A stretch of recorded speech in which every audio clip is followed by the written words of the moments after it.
Assalamualaikum warahmatullahi wabarakatuh. Perkenalkan, nama saya Adi Irma Suryani dengan nomor NPM 2014151045.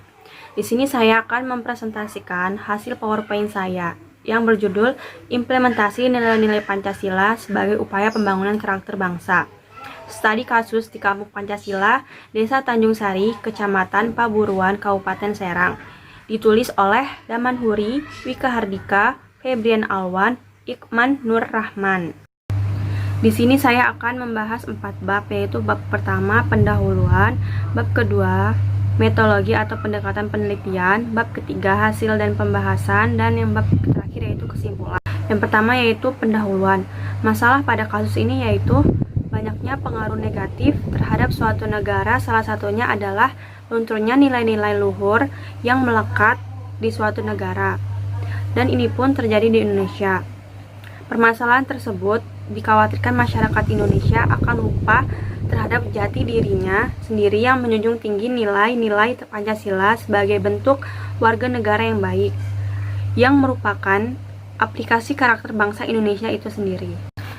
Sebelumnya, apa sih Pancasila itu? Pancasila merupakan ideologi dasar bagi negara Indonesia, dan untuk menjadi warga negara yang baik di Indonesia harus sesuai dengan Pancasila, Undang-Undang Dasar 1945. Ada beberapa pengaruh negatif dari globalisasi. Di sini saya akan memberikan 2 contoh pengaruh dari globalisasi, yaitu yang pertama, lunturnya nilai-nilai luhur yang melekat di suatu negara.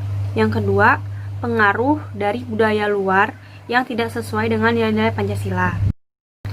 Dari 2 contoh pengaruh negatif globalisasi dapat disimpulkan bahwa betapa pentingnya nilai Pancasila yang terkandung pada Pancasila sebagai wujud dari karakter bangsa Indonesia, yang merupakan cerminan sebagai bentuk warga negara yang baik.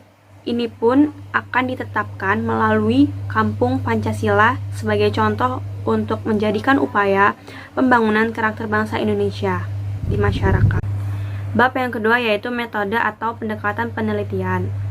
Pendekatan penelitian yang digunakan dalam penelitian ini adalah pendekatan kualitatif yang didasarkan pada 2 alasan. Yang pertama, permasalahan yang dikaji dalam penelitian tentang implementasi nilai-nilai Pancasila dalam upaya penguatan karakter bangsa ini membutuhkan sejumlah data lapangan yang sifatnya aktual dan konseptual. Yang kedua yaitu pemilihan pendekatan ini didasarkan pada keterkaitan masalah yang dikaji dengan sejumlah data primer dari subjek penelitian yang tidak dapat dipisahkan dari latar alamiahnya, tanpa adanya rekayasa serta pengaruh dari luar. Bab yang ketiga yaitu tentang hasil dan pembahasan. Di sini saya mendapatkan 4 hasil, yaitu yang pertama, masyarakat perkampungan Pancasila saling menghormati antara sesama warga dan memiliki kekeluargaan yang tinggi. Yang kedua, adanya kegiatan gotong royong yang selalu dilaksanakan rutin. Gotong royong ini mencerminkan masyarakat yang penuh dengan rasa semangat kebersamaan. Yang ketiga, masyarakat selalu mengutamakan musyawarah untuk mencapai kata mufakat.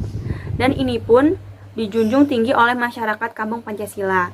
Dan yang keempat, warga selalu mematuhi aturan-aturan yang telah ditetapkan sehingga menjadi masyarakat yang taat aturan yang berlaku secara lokal di Kampung Pancasila maupun secara nasional. Pada penelitian ini terdapat sampel penelitian, yaitu terdiri dari 4 sampel. Yang pertama, pemerintahan, itu terdiri dari kecamatan, kelurahan, dan desa. Yang kedua, masyarakat setempat. Yang ketiga, budayawan. Dan yang keempat, akademisi. Penerapan Pancasila dalam kehidupan bermasyarakat. Sila pertama yaitu tentang sila pengutamaan spiritualisme, bukan tentang materialisme. Sila kedua, pemberdayaan akan menghilangkan dehumanisasi dan mencegah eksploitasi sumber daya alam. Sila ketiga, pemberdayaan akan memperkuat asas kebersamaan dan gotong royong. Sila keempat, pemberdayaan masyarakat akan mencegah konflik. Dan sila yang kelima atau yang terakhir yaitu kekayaan bangsa akan tetap tersalur untuk semua penduduk desa melalui koperasi. Pada penelitian ini juga terdapat hambatan, yaitu hambatan yang pertama, masih banyak masyarakat yang belum ikut berpartisipasi aktif dalam kegiatan yang dilakukan di perkampungan Pancasila. Itu maksudnya yaitu sebagian masyarakat itu masih belum sadar akan pentingnya perkembangan desanya sendiri. Hambatan yang kedua, nilai-nilai yang terkandung dalam Pancasila belum terrealisasi dengan baik. Maksudnya adalah sebagian masyarakat belum menerapkan nilai-nilai Pancasila itu sendiri, misalnya seperti saling membantu, gotong royong. Sebagian warga sudah menerapkan dan sebagian warga juga belum menerapkan. Setiap hambatan pasti ada solusinya. Dan di sini ada beberapa solusi yang dapat diterapkan dalam pembangunan desa Pancasila. Yang pertama, menanamkan semangat nasionalisme NKRI harga mati. Yang kedua, penyuluhan tentang pentingnya menerapkan atau mengamalkan nilai Pancasila. Yang ketiga, menumbuhkan kesadaran masyarakat dalam berbangsa dan bernegara. Yang keempat, warga dan anak-anak dan orang tua diharuskan menghafalkan Pancasila. Dan yang kelima, penyuluhan tentang kenakalan remaja. Dan yang terakhir yaitu tentang penyuluhan tentang bahaya narkoba. Bab yang terakhir yaitu kesimpulan. Di sini saya menyimpulkan 3 kesimpulan. Yang pertama, kesimpulan pertimbangan yang melatar belakangi penentuan lokasi untuk pembentukan Kampung Pancasila di Desa Tanjung, Kecamatan Paburan, Kabupaten Serang adalah didasarkan dari faktor yang diberatkan pada aspek sejarah, aspek kesejahteraan, dan aspek pertahanan.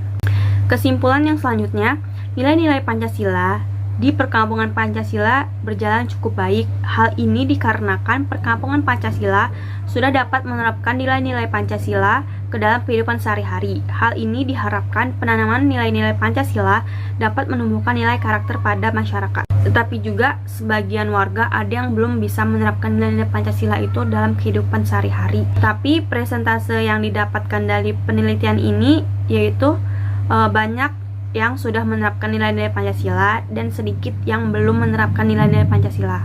Hambatan yang terjadi dalam perkampungan Pancasila adalah sebagian masyarakat masih belum berpartisipasi dalam penerapan nilai-nilai Pancasila karena masih banyak masyarakat yang kurang mendukung penanaman karakter bangsa. Sekian presentasi saya, mohon maaf jika ada salah kata dan mohon ampun kepada Allah Subhanahu wa Ta'ala. Saya akhiri, wassalamualaikum warahmatullahi wabarakatuh.